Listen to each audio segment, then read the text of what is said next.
Em nome do Pai, do Filho e do Espírito Santo. Amém. Bom dia. Do Evangelho segundo São Mateus.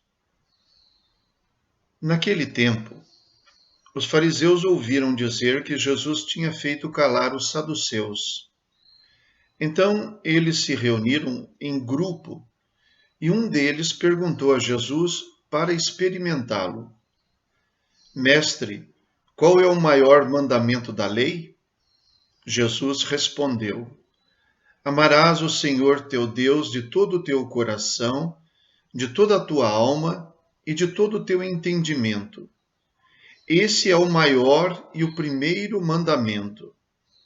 O segundo é semelhante a esse: amarás ao teu próximo como a ti mesmo. Toda a lei e os profetas dependem desses dois mandamentos. Palavra da salvação. Glória a vós, Senhor. O episódio dos saduceus não é narrado aqui, é um trecho anterior, a questão era a ressurreição. Mas o grupo dos fariseus, então, tendo ouvido falar que Jesus tinha feito os saduceus se calarem, se reuniu para preparar uma armadilha para Jesus. E a armadilha seria fazer uma pergunta que de fato era uma pergunta corrente na época de Jesus. Qual dos mandamentos era o maior mandamento? Ora, dos 10 mandamentos, com o passar do tempo, com as tradições e toda a vida jurídica do povo de Israel, dos 10 mandamentos, a lei passou a ter pelo menos 613 preceitos. Porque as leis vão sempre se atualizando, sempre procurando resolver as questões da vida, então as leis se atualizam, podem inclusive aumentar. O fato é que para o povo de Israel, os 10 mandamentos, o decálogo, tinham um significado especial, o significado da sua identidade de povo de Israel. Os mandamentos de Deus, a exemplo do que acontecia com todos os outros povos que tinham suas leis, bem antes de Israel, leis mais numerosas, mais elaboradas, como nós temos registro até hoje, serviam para organizar o povo. Era uma necessidade. Mas para Israel, os mandamentos da lei de Deus vieram dentro do contexto da libertação do povo de Israel, que era escravo no Egito. O mesmo Moisés, que foi o libertador, ou pelo menos o instrumento da libertação de Deus, foi também o legislador, ou pelo menos o instrumento do legislador que era Deus. A aliança de Deus e Israel é concluída com a entrega dos mandamentos. Eles eram escravos, foram libertados.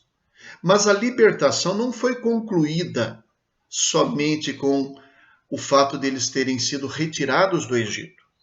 Eles precisavam ser levados para a terra prometida. Isso levou tempo.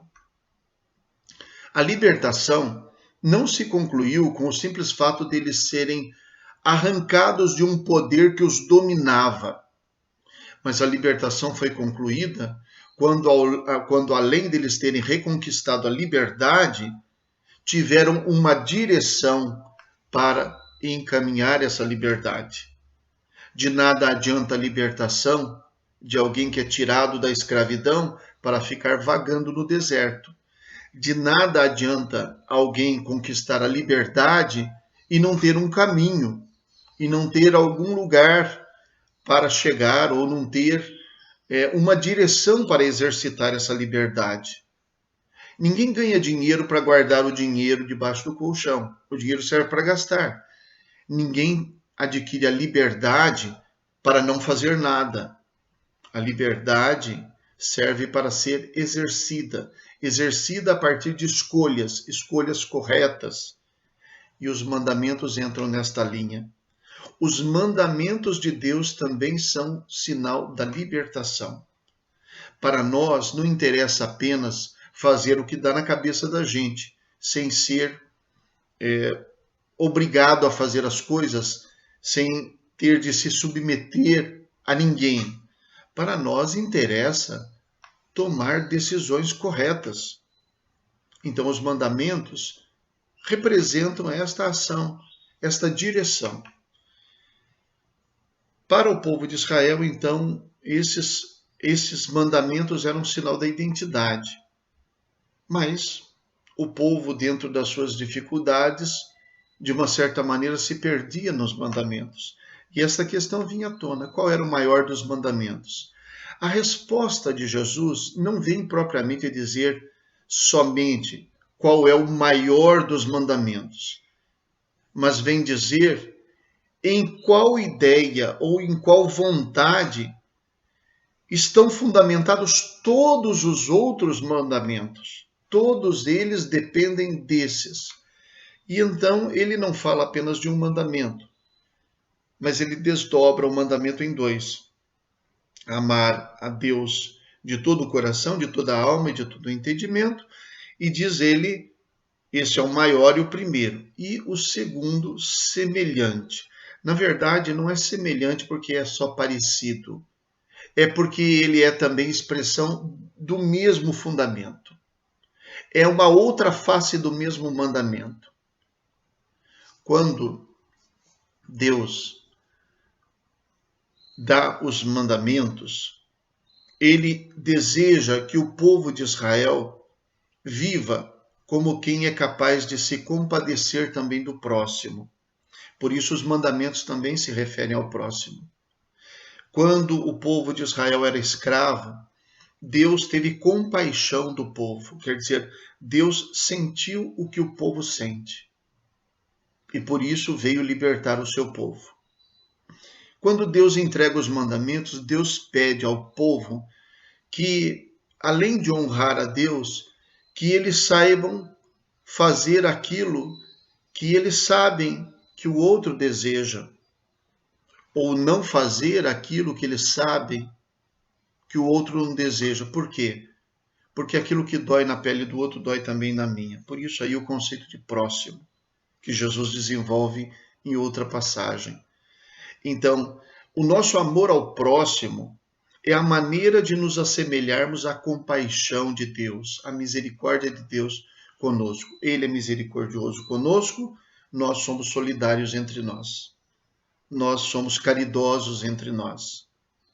No fundo, os dois mandamentos são um só, porque eles formam a base de toda a lei de Deus. O segundo mandamento é propriamente a maneira de realizar o primeiro. São João nos diz, no Novo Testamento, se alguém diz que ama a Deus, a quem não vê, e não ama o seu irmão a quem vê, é um mentiroso.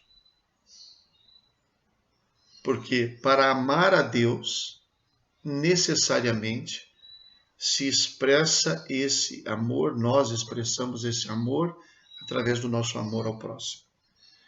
O mesmo evangelista São Mateus que narra esse evangelho é aquele que pelo menos 2 vezes menciona uma palavra do profeta Oséias: não quero o sacrifício, mas a misericórdia. Ele é o único evangelista, São Mateus, que narra o juízo final. E no juízo final, tanto os que são salvos, absolvidos, quanto os que são condenados, se surpreendem que estejam sendo condenados ou não porque tenham feito alguma coisa a Deus, mas porque fizeram ou não fizeram alguma coisa ao próximo. Todas as vezes que o fizerdes a um desses pequeninos, a mim o fizestes. Todas as vezes que não o fizestes a um desses pequeninos, a mim não o fizestes. Então, no fundo, o amor ao próximo, o amor a Deus são um mandamento só. E eles são a base de todos os mandamentos, porque eles nos revelam a vontade de Deus e nos revelam o agir de Deus. Porque Deus, sendo Deus, se compadece do ser humano. E o ser humano que deseja honrar a Deus deve também exercer essa mesma compaixão. Rezemos. Deus eterno e todo-poderoso, aumentai em nós a fé, a esperança e a caridade, e dai-nos a amar o que ordenais, para conseguirmos o que prometeis. Por nosso Senhor Jesus Cristo, vosso Filho, na unidade do Espírito Santo. Amém.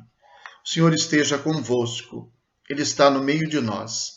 Abençoe-vos Deus Todo-Poderoso, Pai, Filho e Espírito Santo. Amém. Bom dia. Fiquem com Deus.